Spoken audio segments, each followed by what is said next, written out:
Good evening dear friends and classmates. कैसे हो?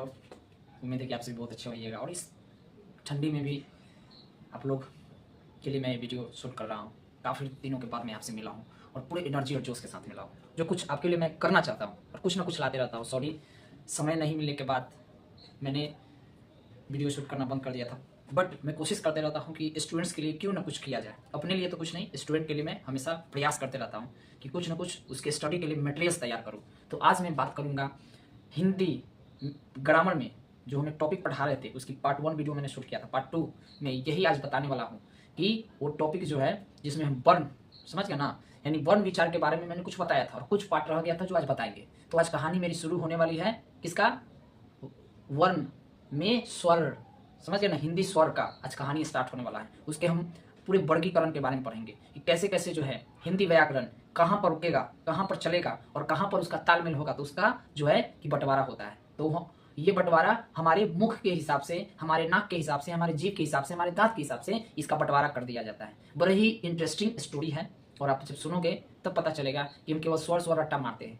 स्वर रट्टा मारने की चीज़ नहीं, समझने की चीज़, इसके कॉन्सेप्ट को आपको समझाएंगे हम कि ये शुरू कैसे हुआ और किस तरीके से जो है इसकी पूरी फैमिली में इतना ज़्यादा डिवाइडेड हो गया है, इतना ज़्यादा मतलब इसका बांट दिया गया है कि इसका नाम भी आपको थोड़ा अलग सुनने को मिलेगा। तो चलिए देर न करते हुए आप जरूर इसको एंड तक देखिएगा और समझने की कोशिश जरूर कीजिएगा। तो आइए देर न करते हुए हम डायरेक्टली टॉपिक पर डिस्कशन करते हैं।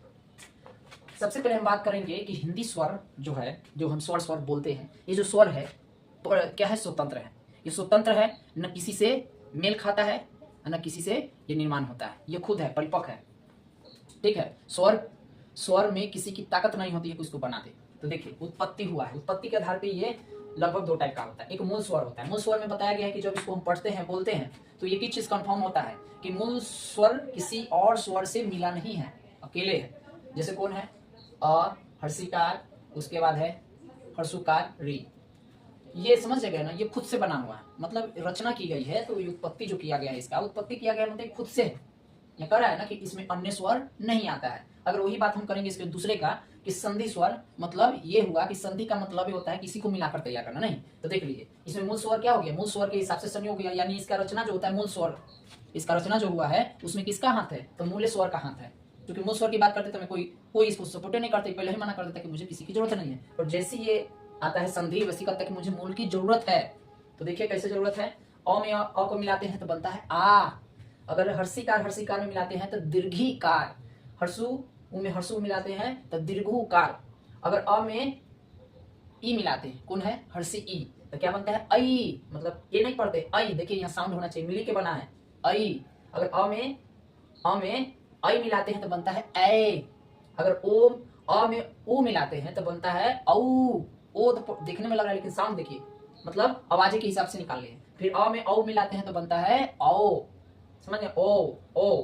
तो इस हिसाब से क्या बन गया? ये संधि स्वर। और ये संधि स्वर का कॉन्सेप्ट हम आगे भी क्लियर करेंगे। तो चलिए ये था उत्पत्ति का, आपका देख लिया, उत्पत्ति के हिसाब से ऐसे इसकी तैयारी की गई है।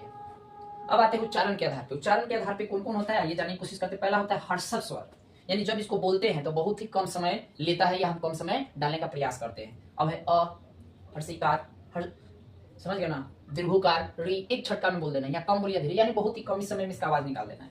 अगर बात करेंगे दीर्घ के, अगर बात करेंगे दीर्घ का, तो दीर्घ में क्या होता है? थोड़ा सा इससे ज्यादा समय लगता है। क्या लगता है? थोड़ा सा इससे ज्यादा समय लगता है। जैसे बोलते हैं आ, दीर्घिकार, दीर्घुकार। इसमें तो धीरे बोले, इसमें थोड़ा जोर से बोल दिए बढ़ा के। तो थोड़ा जोर से पढ़ेंगे तो हम जब भी पढ़ते हैं तो दीर्घ में पढ़ते हैं। अगर धीरे धीरे पढ़े तो हर्ष में पढ़ लिए, और जोर से पढ़ने लगे तो दीर्घ में। आगे बढ़िएगा। संयुक्त स्वर क्या होता है? यानी इसमें कह दिया गया है कि इसमें दुगना तो एक समय लेता ही है बोलते समय, और इसमें अलग अलग स्वर के मिलने से बनता है। संयुक्त स्वर क्या होता है? अलग अलग स्वरों के मिलने से बनता है। जैसे देख लीजिए संधि स्वर यहाँ पर आ गया, यानी संधि स्वर का कॉन्सेप्ट है, ये बता दिया ना, आई, ए, औ, बता दिया ना कि चारों किससे बना है, तो यहाँ मैंने बता दिया है। यानी संधि स्वर, संधि से ही क्या हो जाता है? संयुक्त हो जाता है। संधि से ही संयुक्त स्वर का निर्माण हो जाता है। तो इसका मतलब है कि अलग अलग स्वर के मिलने से इसका निर्माण हुआ है। समझ गए ना, कॉन्सेप्ट समझने की जरूरत है। तो यहाँ पर भले ही स्वर जब मिल जाता है तो एक बहुत ही अलग प्रकार के स्वर बना देता है, संयुक्त स्वर बन जा गया। तो देख लिया ना, अलग अलग स्वर और दुगना समय वाले संयुक्त स्वर होता है। अब आता है पलु स्वर। पलु स्वर के उच्चारण में बहुत ही तिगुना समय लगता है। जितना जोर से चिल्ला के पढ़ दीजिए वो सब पलु स्वर में आएगा। इसका प्रयोग होता है, कोई ओम का उच्चारण करता है उसमें, या किसी को दूर से बुला रहे हैं, पुकार रहे हैं, वो जोर जोर से चिल्ला के बुला रहे हैं, तो ये होता है समझिए पल्स स्वर। वहीं पे किसी को चिल्ला के कॉलिंग बुलाता है अपने पास तो समझिए पल्स स्वर में बात करता है। अगर किसी को मिला के बोलता है तो आपको संयुक्त स्वर में, और थोड़ा सा जोर से पढ़ा तो दीर्घ स्वर में, अगर मान लीजिए कि थोड़ा कम आवाज में पढ़ा तो हर्षव स्वर में। तो ये सभी चीजें जो है ये सब उच्चारण के माध्यम से रखा गया है। उच्चारण के माध्यम से जो है आप ये चीज सीखने की कोशिश करते हैं। ये चीज किताबों में भी पढ़ते हैं, बट ये चीजें समझ से बाहर होती है कि आखिर ये कॉन्सेप्ट कहाँ पे लागू होगा। तो समझ गया ना, उत्पत्ति के हिसाब से 2 चीज सीखे और उच्चारण के हिसाब से मैंने आपको 4 चीज बताया। अब आगे बढ़िए। अब जाति के आधार पे, जाति के आधार पे भी कुछ प्रकार हैं, आइए जानने की। इसको कहते हैं सवर्ण या सजातीय। तो सवर्ण और सजातीय मतलब एक ही स्थान से उच्चारित होता है। देखने में लग रहा है कि जुड़वा भाई है, लेकिन एगो मोटू एगो पतलू है। देखिए, एक है अ, एक है आ, हर्षिकार दीर्घिकार, हर्षुकार दीर्घकार, एक कम आवाज एक ज्यादा आवाज, एक ही स्थान से दोनों वर्णों का रूप देखने को मिल जाता है। इस सजातीय हो गया। दूसरा है असवर्ण या विजातीय, मतलब कह रहा है कि एक ही स्थान से उच्चारित नहीं होना, मतलब कह रहा है कि एक का आवाज अलग है दूसरे का आवाज अलग, मतलब जैसे अ हर्षिकार अ दीर्घकार, समझ गए ना। इस तरीके से विजातीय होता है, जिसकी आवाज एक ही स्थान से थोड़ा बहुत तालमेल करके निकलेगा, थोड़ा सा समान, तो सजातीय हो गया। थोड़ा सा अलग निकलेगा तालमेल करते हुए, अलग प्रकार की आवाज निकालेगा, एक का अलग दूसरा का अलग, तो उसको कहते हैं विजातीय। अब थोड़ी सी बात हम आगे करेंगे, ठीक है।